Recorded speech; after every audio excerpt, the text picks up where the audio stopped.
ایک واقعہ سنائے نکاح کا رسول کریم علیہ السلام کے زمانے کا ایمان تازہ ہو جائے کہ جلیبیب ایک صحابی تھے رضی اللہ تعالیٰ، مگر نہ ان کی کوئی شکل و صورت اچھی تھی اور خوش طبع سے عورتیں جہاں ہوتی ہیں ان کے ساتھ ٹھٹھا مخاط کرتا، برا نہیں تھا مگر صرف طبیعت ایسی۔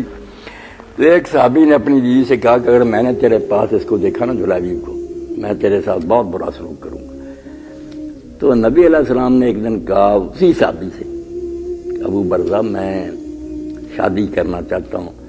تو انہوں نے کہا اللہ کے رسول بڑی خوشی کی بات ہے، اس کی بیٹی کے بارے میں کہا۔ بعد میں آپ نے کہا نہیں اپنے لیے نہیں جلیبیب کے لیے کہتا ہوں۔ تو وہ جل بن گیا، جواب نہیں دے سکا، صرف یہ کہا اچھا میں اس کی والدہ سے پوچھ لوں گا۔ اب والدہ سے جا کر بھی جب یہ بات کی کہ حضور علیہ السلام تیری بیٹی کا رشتہ چاہتے، اس نے کہا سبحان اللہ۔ جب جلیبیب کا بتایا اس نے کی توبہ توبہ توبہ، حضور کو جلیبیب ہی ملا ہماری بچی کے لیے، بہت ناراض ہے، جاؤ جا کر جواب دے دو کہ ہم نے نہیں بیٹی دینی۔ وہ چلا جواب دینے کے، بیٹی پردے کے پیچھے سے شیخ صاحب سن رہی تھی، اس نے سن کر کہا کہ کس کو جواب دینا چاہتے ہو؟ کہا حضور نے یہ کہا تھا ہم بس رد کر رہے ہیں پیش کریں۔ میں کہا اللہ کا خوف کرو، اللہ کا رسول مجھے ضائع کر سکتا ہے؟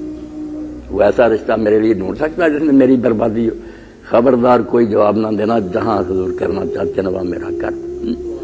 تو نبی علیہ السلام نے جب نکاح پڑھایا چکتائی سب، کسی موقع پر آپ نے وہ دعا نہیں کی۔ اور اس کو جب حدیث میں لکھا نا امام احمد بن حنبل تو فرماتے ہیں اس سے بہتر حدیث ہم نے نہیں سنی۔ کتنی ایمان افروز ہے کہ بچی نے بھی مانا، حضور نے دعا فرمائی، اور اس کے بعد مدینہ شریف میں ہم نے اس بچی سے زیادہ خوش قسمت دیکھا۔ سارا مدینہ جو نا رش کرتا تھا، اتنی بچی کس۔ آپ نے دو جملے فرمایا اللہم صب علی الخیر صبا، کہ جیسے موسلا دھار ہوتا نا دروازے کھل جائیں، اس طرح اس پر اپنی رحمتیں برسا۔ میرے کہنے پر اس نے رشتہ قبول کیا، ورنہ جلیبیب کو کوئی نہیں دیتا تھا۔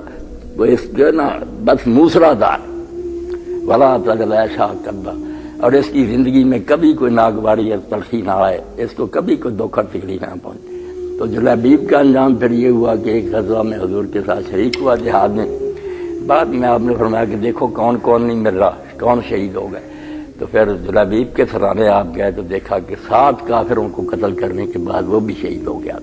تو اس کے لیے چارپائی نہیں منگوائی، آپ نے اپنے ہاتھوں پر اٹھایا، اور ساتھ یہ کہا جو صرف حضرت علی اور چند لوگوں کے لیے کہا آپ نے، انا من جلیبیب و جلیبیب منی، میں جلیبیب میں سے ہوں اور جلیبیب مجھ سے۔ یہ فکرہ جیسے حضرت ابراہیم کہتے ہیں نا فمن تبعنی فانہ منی، جو میری پیروی کرتا ہے مجھ سے ہے۔ یہ مجھ سے کا مطلب میں اور یہ دیکھنے میں دو ہیں، یک جان دو کال، اتنی عزت پائی۔